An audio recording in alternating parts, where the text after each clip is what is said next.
Olá, a gente está aqui, né, fazendo um vídeo para falar um pouquinho de toda a importância da UENF, de todo esse processo que a gente está vivendo, infelizmente, né, de desvalorização da educação, de se querer, né, dizer que as cotas não são importantes, de se querer privatizar a universidade pública, de se querer retirar todos os estímulos para que aqueles que não nasceram em berço de ouro possam chegar até a universidade. E com relação a isso, eu estou aqui hoje com 3 jovens, né, que eu conheci, quer dizer, na verdade alguns já conheci um pouquinho antes, mas que tive um contato maior na seleção que a gente teve do mestrado aqui na UENF, né? E eu vou pedir a cada um deles, para que vocês possam entender esse contexto que a gente quer colocar, né, que falem um pouquinho da vida deles, da experiência deles e de como eles chegaram até aqui na UENF. Então vou começar ali da ponta, nosso amigo Wallace. Wallace, você é de onde? Você fazia o quê? Como é que você caminhou até chegar aqui na UENF? Olá a todos, agradeço o convite do professor João, todos os meus colegas aqui. Então, eu não sou dessa região, não sou de Campos, eu sou de um município chamado Mimoso do Sul, que é bem na divisa aqui com o estado do Rio de Janeiro, e lá tem um distrito que se chama Conceição do Muqui, e eu sou de lá. Sou filho de agricultores, meus pais, minha família sempre é uma família de origem muito humilde, e meus pais sempre trabalhavam na lavoura de café como colonos, ou meieiros, a gente lá fala colonos, né, que a gente mora na propriedade de um patrão, você trabalha para ele, você tem uma parte da renda, mas a maior parte é do patrão. E com muito esforço, meu pai, trabalhando muito juntamente com minha mãe, sol a sol, conseguiu juntar um dinheiro para comprar um pequeno sítio. E eu era criança, e quando meu pai comprou o sítio, eu já estava terminando o ensino fundamental e indo para o ensino médio. Eu sempre estudei também em escola pública, lá mesmo em Conceição do Muqui. E quando eu terminei o ensino médio, eu não pude fazer faculdade, eu não tinha oportunidade. Primeiramente, porque eu não tinha nada perto, eu moro em uma região bem isolada da cidade, e meus pais também tinham muito trabalho no sítio. E eu sempre nasci um menino homem na roça, ele na verdade nasceu para trabalhar na roça também. Então eu não podia abandonar meus pais e me arriscar no mundo afora, não tinha dinheiro para isso também. E fiquei um tempo ali sem fazer nada, assim, fazendo cursinho, porque eu gostava de estudar, mas não tinha oportunidade de fazer uma graduação. E tudo que aparecia eu ia fazer, era cursinho de violão, cursinho de informática, alguma coisa assim. E em um desses cursinhos eu conheci, o professor me falou sobre a existência do CEDEG, que o CEDEG é uma graduação à distância, que no caso da biologia é a UENF que oferece para essa região. E vi que tinha um polo que era mais ou menos próximo da onde eu morava, que é onde eu moro ainda, que é o polo de Bom Jesus, do Itabapoana, fica a 50 quilômetros, o próximo que eu falo é 50 quilômetros, na estrada de terra, quando chove vira 200 quilômetros. E então, falei, não, isso aí deve dar, porque eu vou estudar à distância, não vou precisar me mudar, eu vou tentar. Fiz o vestibular do CEDES e passei para o curso de biologia. E aí consegui ir fazendo a graduação e trabalhando na lavoura. Consegui correlacionar as duas coisas. E quando eu estava lá no CEDES, eu conheci tutores de lá, pessoas que eram vinculadas ao UENF, eram alunos de doutorado, hoje já são doutores, já terminaram. E a minha tutora, coordenadora, era a doutora Natália, professora Natália. Na época ela fazia o doutorado na UENF e logo que eu cheguei no CEDES, ela foi fazer um doutorado sanduíche na Inglaterra. Eu fiquei assim, nossa, a minha tutora estuda na Inglaterra, que coisa sensacional. Aí daquilo botou na minha cabeça, será que um dia eu vou conseguir estudar fora do país também? E como eu lá em Conceição, que eu não tinha muita opção de lazer, eu sempre estudava muito. A minha diversão era ler os livros do CEDEG. As minhas notas, de certa forma, começaram a ser boas. Isso chamou a atenção da Natália. E ela me falava, olha, pelas suas notas, você pode fazer iniciação científica na UENF. E eu não sabia nem o que era isso. Com o tempo, então, eu falei para ela, não vai dar, porque eu teria que estar indo em campus direto, nem sei onde fica campus, não sei nem como é que chega lá, não conheço nada. Não dá. Eu teria que abandonar o SIS também. Mas aí eu falei, poderia dar se fosse uma coisa assim, que eu não tivesse que ir tanto lá, se fosse de 15 dias talvez, ou uma vez por mês. Até que surgiu um projeto de extensão, um trabalho de extensão com a professora Marilda, que era trabalhar com educação em dengue. Eu falei, não, então acho que esse aí... Nesse projeto aí de dengue, o que você fazia exatamente? A gente falava, orientava os alunos nas escolas, em escolas públicas, né? Que era uma escola lá... Ali de Bom Jesus, você pegava essa informação sobre dengue. Isso. E informava ali as dentro pessoas. da sala de aula. Tinha um momento, a gente combinava com o diretor, a gente ir na sala de aula falar sobre dengue. Entendi. Que era, na época que eu comecei, isso estava tendo um surto de dengue e tal, não existe muito, tem muito surto de dengue hoje ainda, mas naquela época era uma época que estava tendo muitos casos. Só que aí nesse meio termo, quando eu vim para a UENF para participar das reuniões, dos encontros da extensão, eu ficava no laboratório, no LQFPP, com pessoas ali que eu já tinha uma certa intimidade, a Natália era desse laboratório também, e acabei conhecendo uma professora que estava chegando na UENF também, que é a professora Clícia Grativol. E descobri que ela trabalhava com plantas também. E é interessante falar também que a Clícia, né, que a gente até já fez também um vídeo com ela veio com uma condição muito semelhante com você, né? Quer dizer, ela também veio de uma família humilde, e ela já me contou de outras vezes que ela não tinha nem computador em casa, né? Ela tinha que imprimir os trabalhos, tinha que ir na Lan House. Então, ela depois fez o CDES com você, lá no Polo Petrópolis, né? Foi para o exterior, fez concurso para a professora da UENF, hoje é professora da UENF, e fez inclusive estágio, né, no exterior, e hoje ela é coordenadora do CDES. Exatamente. Então, ela foi assim, ela é ainda um grande exemplo para mim. Como a Natália foi, eu falei, nossa, a Natália estava fora. E eu cheguei aqui e conheci a professora que também estudou fora e que veio da mesma realidade que eu, começou a fazer o CDES também. Então aquilo me motivou ainda mais. E um certo dia eu também bateu na minha cabeça que eu queria escrever um artigo. Meu sonho é escrever um artigo. Eu nem sabia o que era. Que era um artigo, né? Eu falei com a professora Cris, olha, eu queria escrever um artigo. Você tem certeza? Daí ela me explicou como que era a estrutura de um artigo e começou a me dar coisa para mim ler. E ela falava que ela trabalhava com plantas e eu sempre tive essa vontade de trabalhar com a parte genética da planta, né, a parte mais molecular, porque trabalho na prática com plantas, plantando mesmo, e tinha essa vontade, esse sonho de trabalhar com plantas. E aí foi um casamento que deu certo.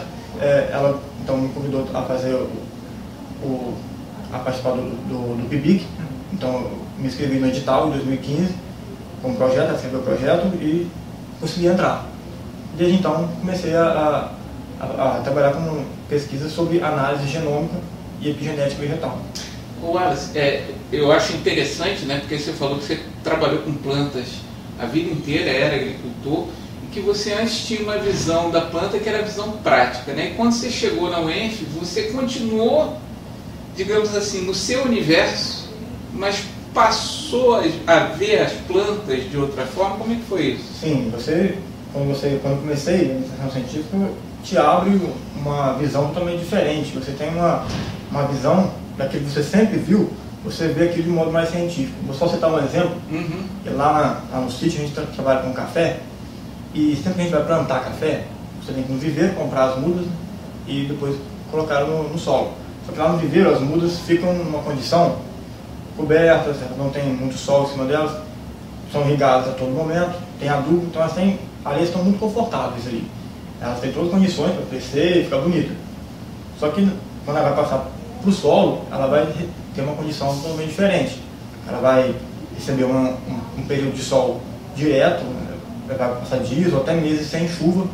Então, se ela sair daquela situação confortável diretamente para o solo, ela não vai suportar. Então, ela passa primeiramente por um processo chamado aclimatação, que ela vai ficar uns dias recebendo sol, vai receber menos irrigação para ela ir se acostumando àquilo. Então, isso é que a gente chama de aclimatação, que eu sempre ouvi falar disso desde quando eu era criança. E chego no laboratório e minha professora falando de aclimatação. Eu falei, será que ela está falando, será que é isso que eu estou pensando? Será que ela sabe mesmo que eu? Na verdade era, só que de um modo mais molecular.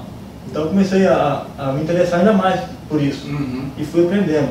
Então hoje quando eu chego na lavoura e vejo lá o pé de café que está há dias ou até meses sem receber água, eu já penso, está acontecendo um monte de processo de regulação aí.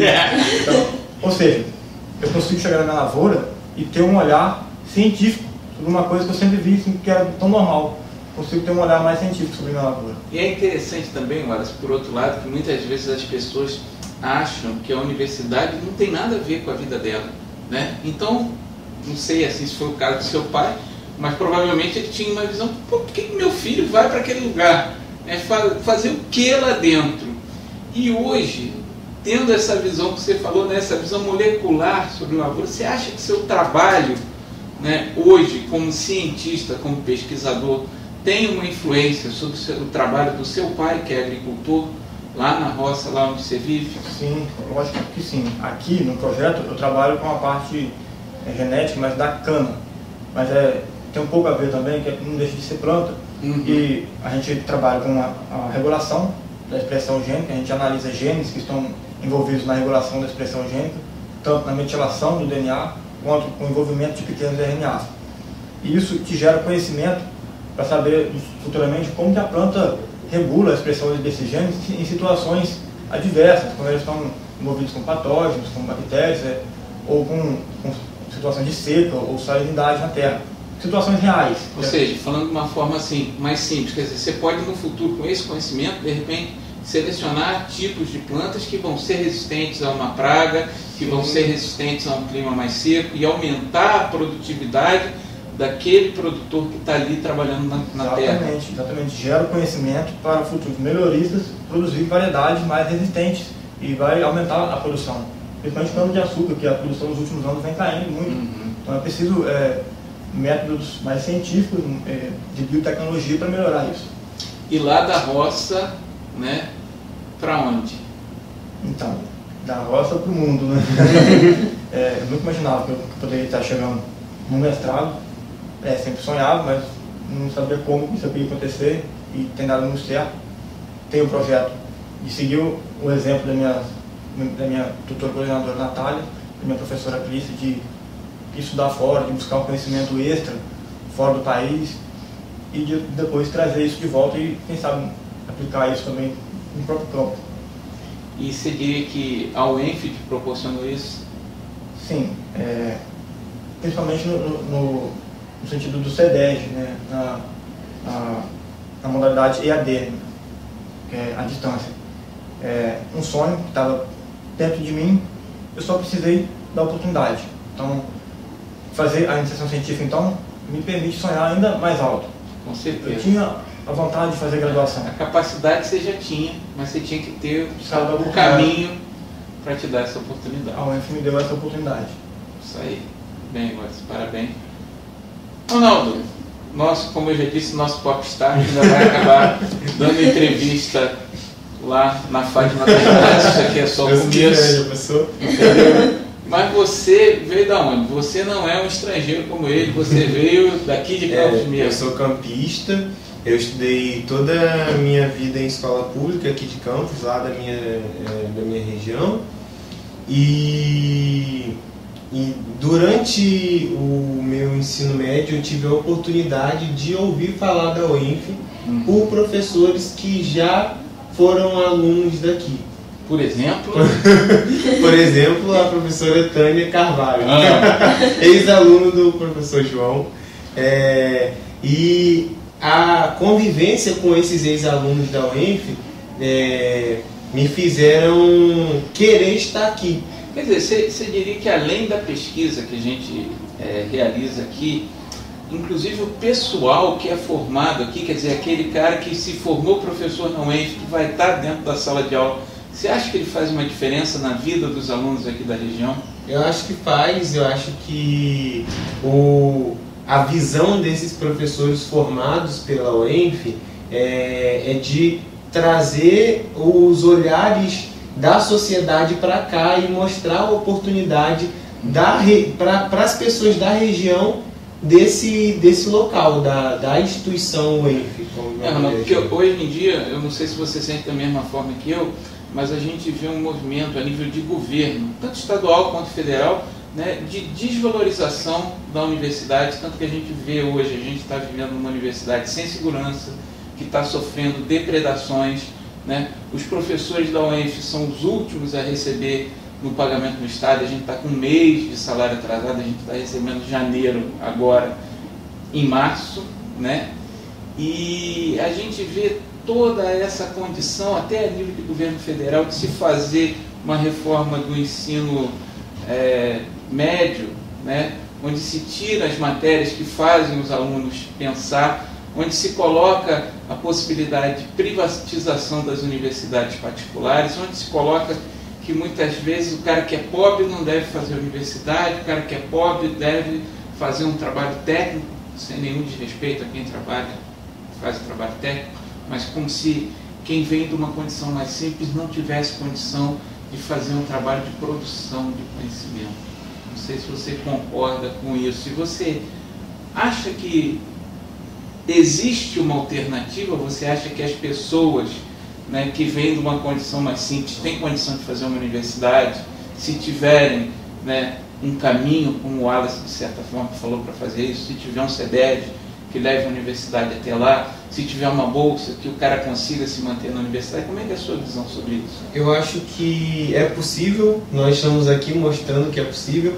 Eu já ouvi algumas pessoas falarem que é 1 em 1 milhão, eu acho que não, eu acho que é 1 em 1 oportunidade. Sim, eu acho que isso é outra coisa muito importante, né? Porque hoje se fala muito de meritocracia, como se aquele cara que de repente não teve condição de estudar num colégio particular, né, estudou num colégio onde o professor faltava, onde não teve todas as disciplinas, né, não teve condição financeira de pagar um bom cursinho, né, então, para essa pessoa que tem um potencial, mas não teve esse mesmo subsídio, às vezes uma cota, uma bolsa de cota ajuda, às vezes você entrar como cotista, você ter uma bolsa, né, de iniciação científica, uma bolsa de extensão, isso ajuda, né? Você me falou que você foi cotista.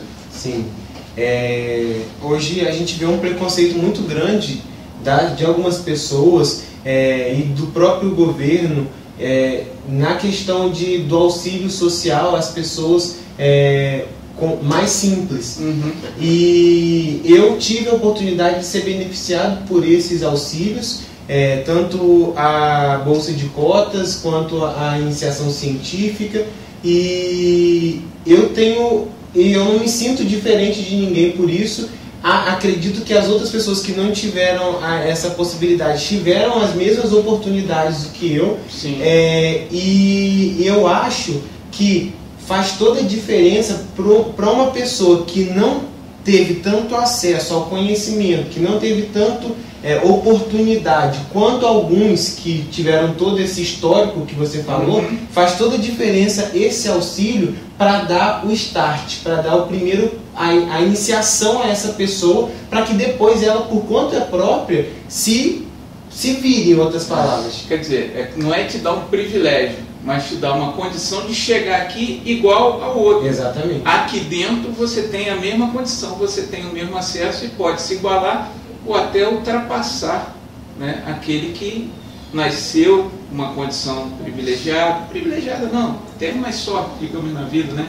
Teve condição de ter um colégio particular, teve condição de ter um cursinho, né? E que, de repente, exatamente, você não teve. Eu acho que quando você entra na faculdade, dá para você ver a diferença notória entre as pessoas que tiveram recurso para a sua educação e as pessoas que não tiveram recurso para a sua educação. Mas hoje, no final da faculdade, por exemplo, muitas pessoas como eu, que não tivemos tantos recursos para a educação, que entramos, que tivemos auxílios para essa educação, hoje, no final da graduação, a gente vê que não existe mais essa diferença, porque todos tiveram a mesma oportunidade, todos conseguiram se igualar. Se igualar, Quando exatamente. você Houve chegou, um de nivelamento. certa forma, até ultrapassar. E aí, por falar em se igualar, qual foi a sua colocação no mestrado? Primeiro lugar.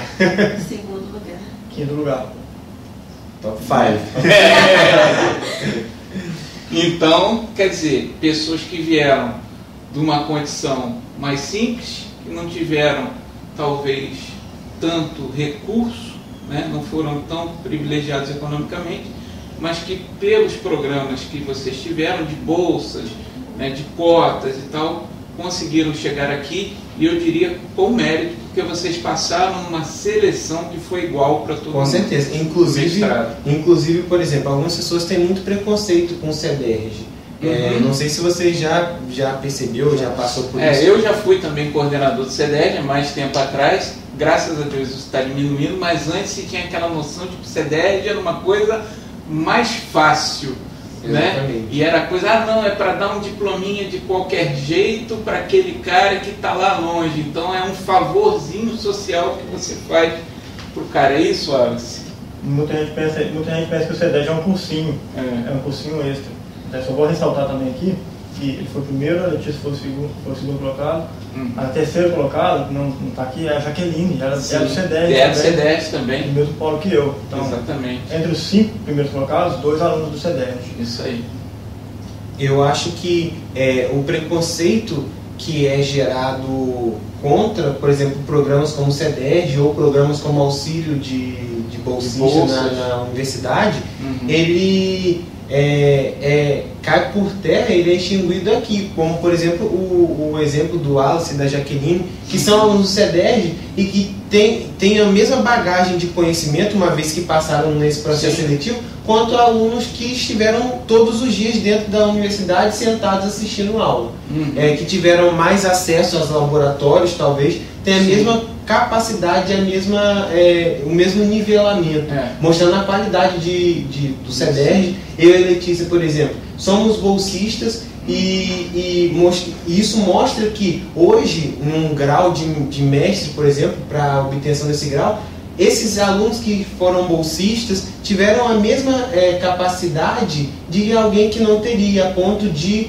estar entre os melhores ou... Com certeza. Entendeu? Com certeza. Ou seja, o potencial está ali, a capacidade já faz parte de você, e lógico que o mérito é todo seu, mas muitas vezes se você não tiver esses caminhos que não te privilegiam, mas que te igualam ao outro, você não conseguiria chegar até aqui. Ou continuaria na lavoura, né? Ou seria vendedor de uma loja, nada contra vendedor de uma loja, mas é como eu falo, você teve a possibilidade de querer lutar e ir além. Exatamente. E com esse descaso que a universidade pública e a educação está recebendo nos dias atuais, é preocupante o futuro das próximas pessoas, a continuidade dessa oportunidade.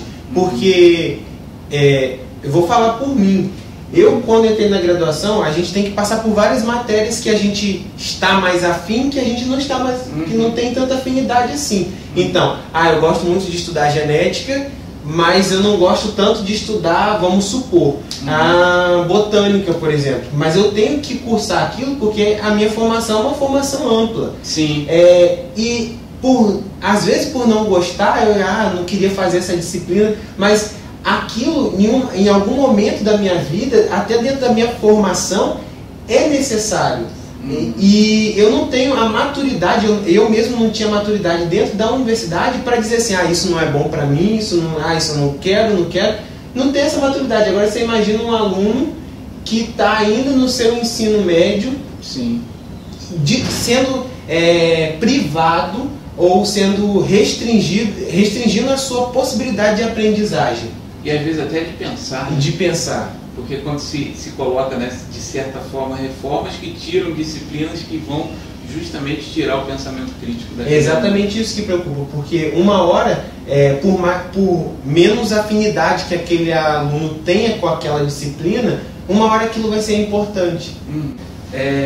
A gente estava falando, né, do professor Henrique Medina, que ele é colombiano, né? Então ele veio daqui, um pesquisador estrangeiro. É interessante que aqui você tenha a possibilidade de trabalhar com pesquisadores de outras universidades e que ele dê aula, inclusive, na Universidade de Nova York, né? Ou seja, uma pessoa da maior capacidade que veio aqui treinar, capacitar um campista que se formou na escola pública, né? Exatamente. E eu tive a oportunidade de conviver nesse ambiente de laboratório de pesquisa. Quando eu cheguei, eu tive o contato com vários pós-graduandos, pessoas do mestrado, doutorado, pós-doutorado, no ambiente laboratorial, fazendo pesquisa. E além disso, a gente tinha o contato com pacientes, assim, no sentido de estar acompanhando resoluções de doenças genéticas, de fechamentos de casos. Isso é interessante, Ronaldo. Então, digamos assim, o que seu trabalho influencia diretamente na comunidade? Então, qual o benefício que esse seu trabalho de pesquisa traz? Do ponto de vista de aplicação, a pesquisa na área de genética humana... se beneficia muito com o seu trabalho no programa dele, né? Exatamente. Vários testes de DNA lá. Quem é o pai e tal. Então, inclusive a gente prestava esse serviço de teste de paternidade também no laboratório.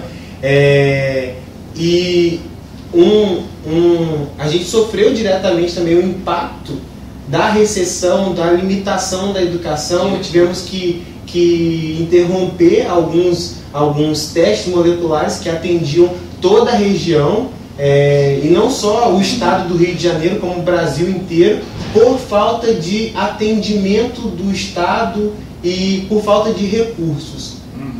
E isso prejudica diretamente a sociedade, porque as pesquisas que nós desenvolvemos no laboratório, no meu trabalho, e o serviço que a gente prestava para o laboratório e para a sociedade, são pesquisas na área de diagnóstico de doenças genéticas. Quer dizer, não só a questão do teste de paternidade, exatamente, mas também diagnóstico de doenças. Exatamente. Né? A gente estuda o DNA e a expressão de genes, assim como o Wallace faz em plantas, a gente faz em humanos, para entender de que forma algumas doenças elas são reguladas e quais são os mecanismos básicos para o acontecimento de algumas doenças, a fim de melhorar o diagnóstico daquele paciente, possibilitando a ele uma maior qualidade de vida. Ou seja, às vezes chega lá uma mãe com um filho com uma doença que ninguém sabe o que é e por que ele apresenta aqueles sintomas, e muitas vezes o seu trabalho pode ajudar a solucionar isso. Um negócio assim, meio CSI. Exatamente. E aí, tudo que eu via nos filmes, nos desenhos, eu tive a oportunidade na universidade de ter contato direto e ver que aquilo era realidade. A gente tem linha de pesquisa em forense lá no laboratório. Sim. Então, CSI mesmo. Exatamente, desenvolvendo testes para esses tipos de análise, desvendar crimes. O professor Henrique, ele tem um histórico muito grande nessa parte de análise forense.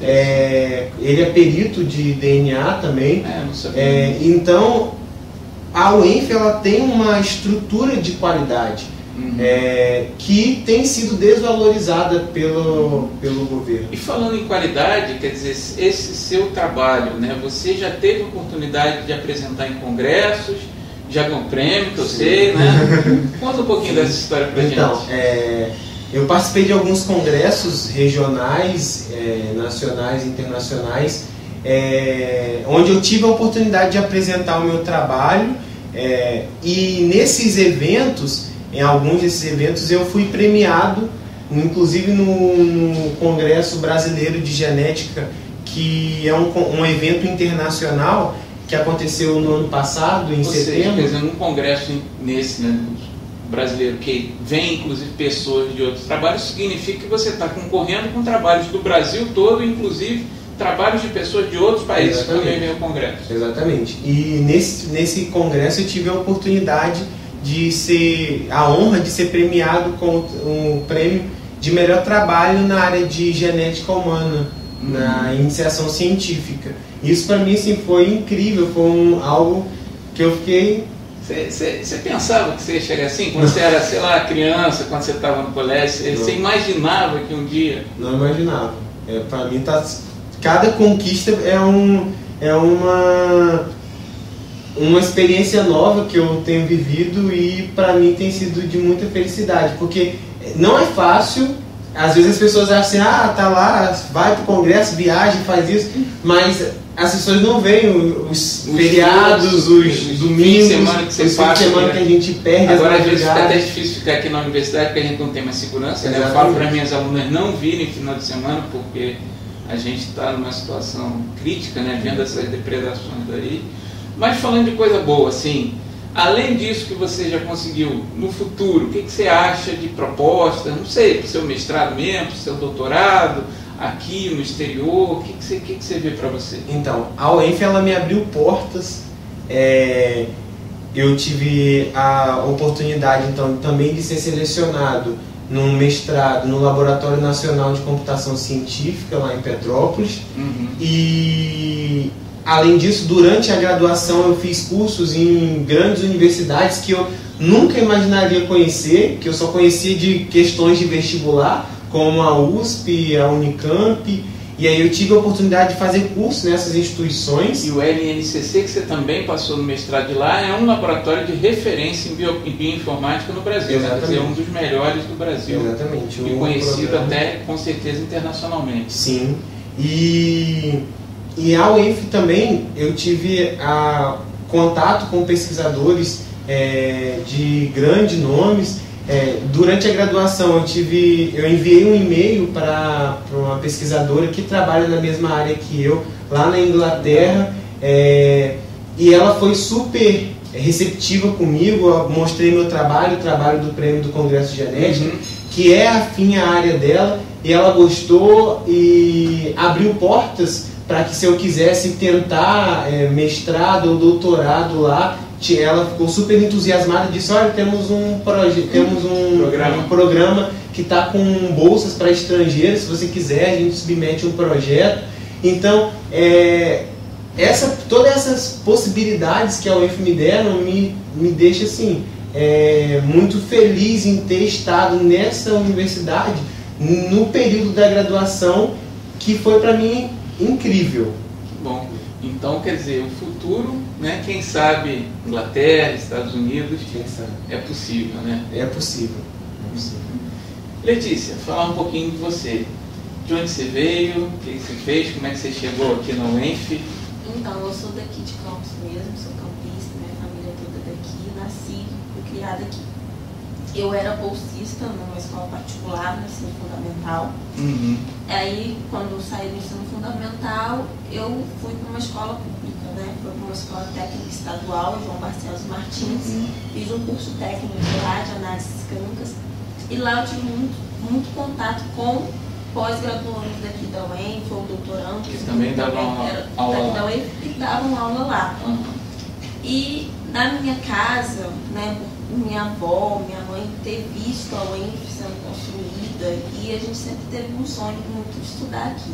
A minha mãe sempre teve um sonho de estudar aqui, e eu cresci com isso, com um sonho de estudar aqui também, de fazer uma faculdade estadual, federal, sempre foi meu sonho.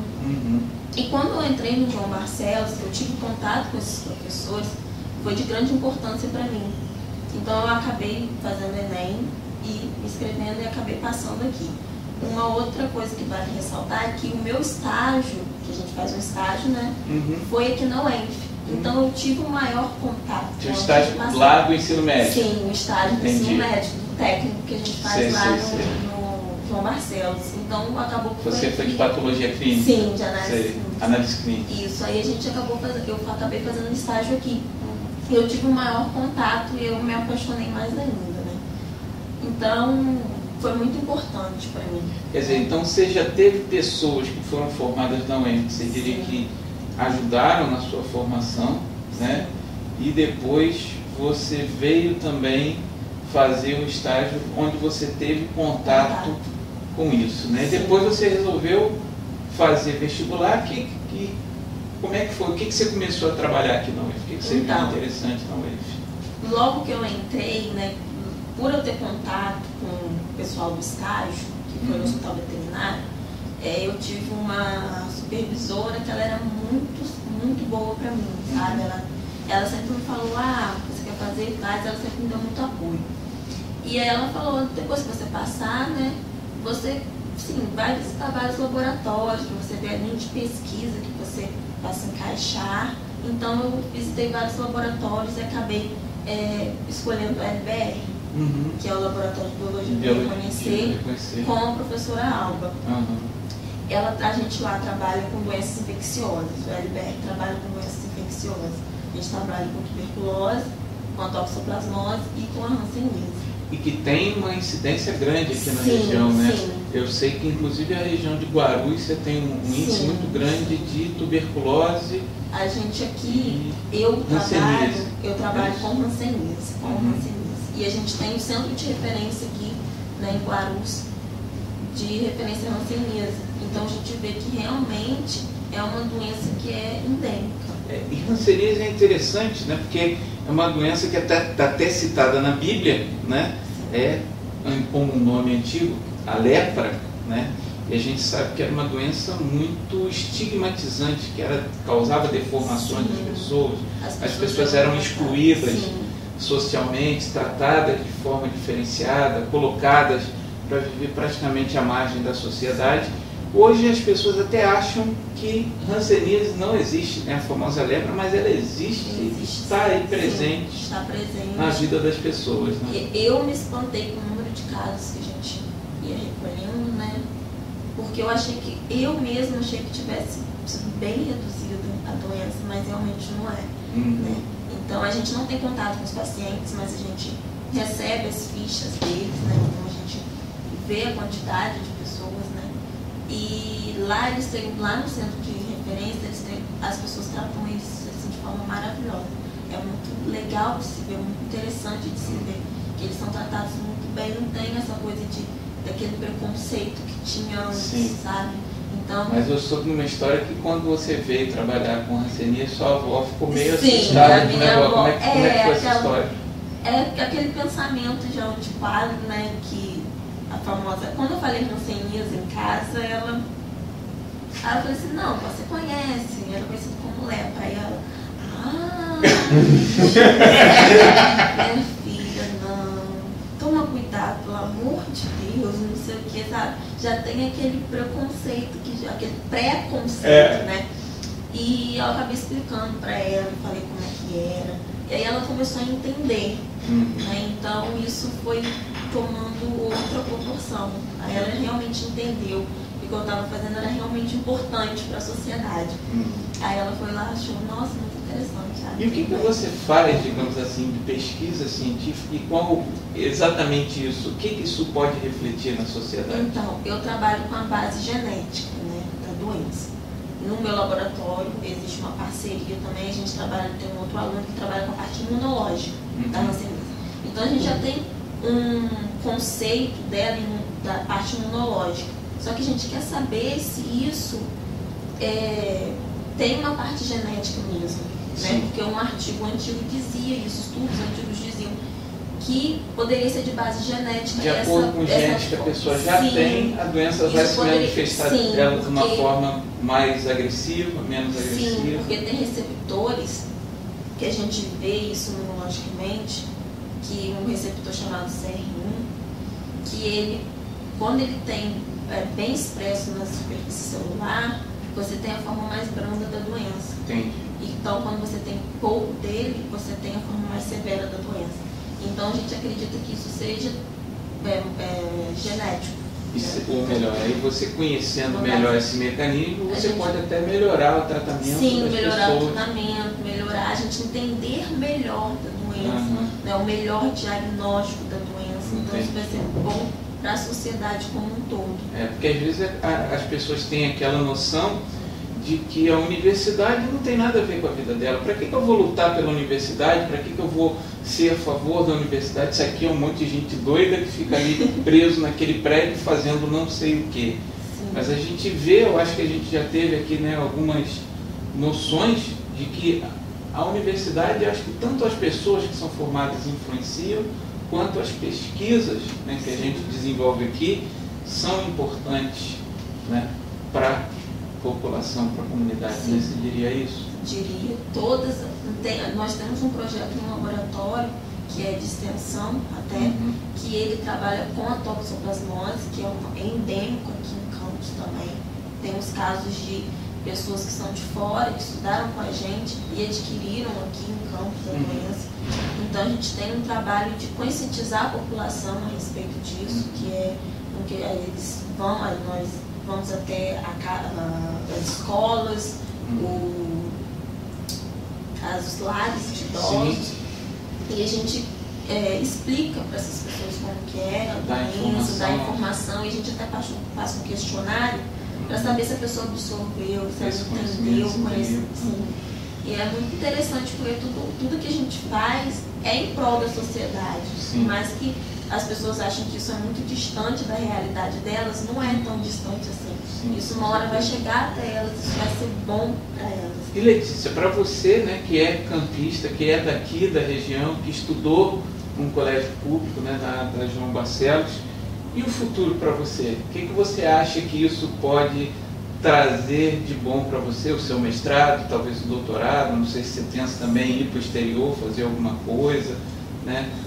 Publicar um artigo, você acha que tem condição de publicar um artigo numa revista internacional, colocar aquilo que você sabe para o mundo inteiro? Sim, tem condições sim, da gente publicar, de mostrar para o mundo o que a gente fez e como isso é importante para a sociedade. E eu tenho vontade sim de fazer um doutorado, quem sabe doutorado de sanduíche, né? Estudar fora. Quem sabe um dia ser um professor, voltar aqui para o UF como professora. Como a gente já viu até o exemplo da Clícia, né, que estudou pelo CEDERJ e hoje em dia é professora da UENF, trabalhou no exterior também. Né, mostrar para alunos que vieram de origens como a nossa, né, que estudaram em colégios públicos, que não tiveram tantas condições, que é possível sim, se você tiver força de vontade, oportunidade, para não deixar isso, não desista, sabe? Tente. Porque isso vai ser bom para você, você vai conseguir chegar onde você quer. Vale a pena lutar pelo menos? Vale a pena lutar pelo menos. Se fosse agora, né, para a gente finalizar, vou pedir para você deixar um recado para quem tiver tido a paciência de assistir a gente até agora. Eu digo, nunca desista dos sonhos. Não desista dos seus sonhos, por mais que você tenha dificuldades e obstáculos. Nada vem fácil na vida, né? Então você tem que lutar para conseguir o que você quer e nunca desistir, não desista. Procura o apoio da sua família, dos seus amigos, isso é muito importante, né? Você vai conseguir chegar onde você quer. Então você tenta, não conseguiu uma vez, tenta de novo. Isso é muito importante, não desista, não fala, não é porque uma pessoa chegou para você e falou, não vai dar certo. Vai dar certo. Eu acho que a gente tem até que, acho que é obrigação nossa, né, mostrar para aquele cara que hoje está numa escola pública que você tem condição sim de chegar até aqui. Condições, não é fora da sua realidade, né? E lutar por aquilo que também dê condições para isso, pelas bolsas, pelas cotas. Sim, pelas cotas, é muito importante ressaltar isso, que a gente entra aqui, né, eu entrei como cotista, assim, como Manaus, e é muito interessante, é muito importante para a gente. É de extremo valor, sabe? A gente realmente sente isso quando a gente entra. A gente sofre até um pouco de preconceito no começo e tal, mas é muito importante. Então isso não pode deixar cair por terra, sabe? Isso aí. Ronaldo, se fosse dar uma mensagem... Eu acho que a mensagem seria oportunidade. Aproveitar a oportunidade que no Brasil hoje a gente tem um grande número de oportunidades de estudo em escolas de ensino superior. Então eu acho que hoje, mais do que nunca, se faz importante aproveitar cada oportunidade que se tem, porque o amanhã a gente não sabe como vai ser. Por enquanto o amanhã está meio sombrio. O amanhã está meio sombrio. Como eu falo, a gente está numa situação que a gente vem para a universidade, de certa forma, arriscando nossas vidas, né? Sim. Porque nem segurança nós temos mais. Isso mostra o amor que os pesquisadores têm pela universidade, pelos seus trabalhos, e o quanto não estão medindo esforços para continuar. Que isso independe de, muitas vezes, do valor ou independe do que as outras pessoas estão dizendo. Eu acho que isso é mais paixão do que qualquer outra coisa. Com certeza. Mas a gente também precisa de dinheiro. Sim, com certeza. Sem dinheiro não dá. Mas isso mostra a capacidade que a UENF tem tido e as instituições, de maneira geral, têm tido para se manter continuando. Eu acho que, então, aproveitar a oportunidade que ainda se tem é fundamental e batalhar. Porque nada vem fácil, como a Letícia disse. Com certeza. Wallace, vale a pena lutar pelo UENF, pelo CEDERJ, pelo ensino público gratuito e de qualidade? Vale muito a pena. Ronaldo já deixado muito bem claro aqui. Deixo uma mensagem para os colegas do CEDERJ que não desistam, o mais difícil que seja, você estudar sem um professor, mas estude pelos livros, utilize as ferramentas que são disponíveis. E a gente só precisa de ter oportunidade. Assim como Letícia, Ronaldo e eu, lá no ensino médio a gente já tinha um desejo, tinha um sonho. Nós só precisamos ter a oportunidade. Nos deram a oportunidade, hoje a gente está chegando no mestrado. Então, a gente tem medo de ter, lá na escola pública, ter tantos médicos, cientistas, engenheiros, que têm o desejo, a gente tem medo de eles não terem a oportunidade, que serão abortados lá. O desejo e a capacidade, né? E a capacidade, exatamente. E a gente deixa até assim, um apelo para o governo, né? Dizendo que aqui na UENF, mais do que pesquisas, mais do que projetos, mais do que pessoas ou números, são sonhos que existem aqui. São sonhos que estão sendo realizados e sendo promovidos. Então, interromper sonhos é um mal muito grande. Então, gente, deixando, né, esse nosso recado final, junto com esses rapazes, né, e eu queria dizer para vocês o seguinte: eu sou João Almeida, tenho muito orgulho de ser professor dessa instituição, na qual eu já estou desde 1993, cheguei aqui como aluno, ajudei a montar laboratórios, a treinar técnicos, e por mais que a situação esteja difícil hoje, a UENF não vai acabar. Nós vamos continuar aqui e digo que nós somos sementes. Podem tentar acabar conosco, podem nos matar, mas se nos matarem e se nos enterrarem, nós, sementes que somos, floresceremos. E eles são os nossos frutos. A UENF continua na luta. Obrigado, gente.